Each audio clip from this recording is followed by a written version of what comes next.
at what point do the Anabaptists come into the picture here? Like, where did you hear about most? I mean, Amish or Mennonites, whatever. It's easy. I guess you can bump into that different places. But where did that enter the story?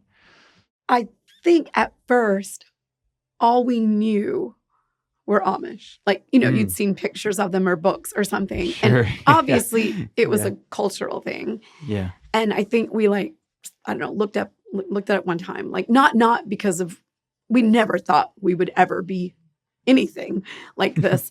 And it was like, oh, they speak German. Well, we're out there, and, how could anybody ever go be a part of that? You have to learn a whole different language or whatever. And then it was like, oh, they drive horse and buggies and Jeff's allergic to horses. So we can't. So this was not going to be much of an option. Okay. No. And I'm like, I can't live without air conditioning. But just out of curiosity. And honestly, it was like a vacation thing. Like, we had young children.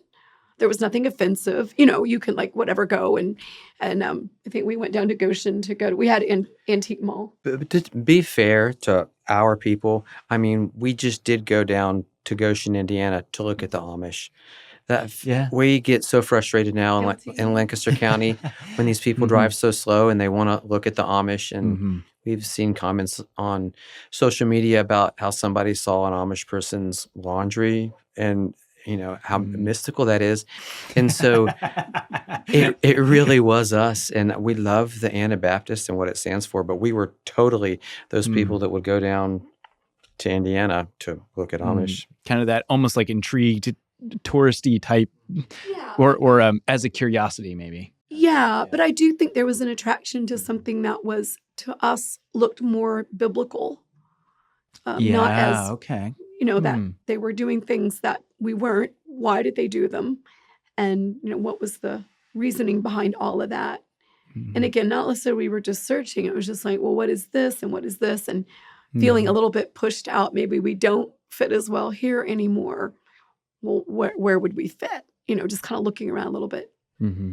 Again, kind of that journey of trying to find a place, a place to plug into, perhaps? Not yet. Not yet? You have to tell them about the homeschool show. A big part of our journey was we were homeschooling. Okay. And so through that, we came into contact with a lot of wonderful people. And so one of the band groups I was teaching, we had a homeschool band with 1,000 people in it. And we were performing at a homeschool convention thing. And so I was there, and I would always go look at the books and all that because I was homeschooling. But there was a family there, and they were selling harps. And I'd played harp some in college, but I did not own a big harp. So they had these smaller harps, and I was like, oh, well, maybe I could get one of those or whatever. So I picked up a little pamphlet thing. And honestly, I stuck it in a drawer for 5 years. It was just sitting there for 5 years. Okay. And again, we did this whole long process. So I think it was 5 years later, Jeff had decided that he was working at a school, spending a lot of hours. I was homeschooling 5 children. He was working 70, 80 hours a week. And we were like, this isn't, we have 2 different lifestyles, and we didn't want our family to be like that. We wanted to be closer. And so he resigned from his teaching position, and we moved to be with the family. We moved out of state just to be with our family and kind of regroup. And so when we were going through that process is when I decided I'm going to order a harp. So I pulled the thing out of the drawer after 5 years and I ordered a harp. So we moved down there. And at that point, we were just visiting any kind of a church that we thought might work. We tried everything. I mean, we were pretty convinced that it was in North Carolina. That's where I was born, and we had always wanted to live there. And we were sure we were going to find just this awesome Bible Belt Southern Baptist church with the children's ministries and great music. And so just to interject that, we were sure we were going to be able to be plugged in quickly with another church, of that brand. That fit a little bit more where we were now with our convictions.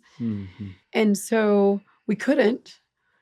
And in the meantime, I called this family to tell them my harp wasn't quite ready yet, but it was almost ready. So I said, oh, well, hey, when you send it, please send it to this new address because we moved.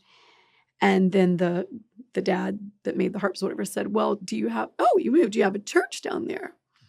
And I was like, no, like what on earth would he know about, he's 5 states away. And he just said, oh, I know of a church. I said, we're looking for something a little bit more conservative. We aren't really sure, and I didn't know what they were. I knew they had something on their heads, but I didn't know what they were. We had seen a picture of the family, and we were educated enough at this point. We were like, well, they're not Amish.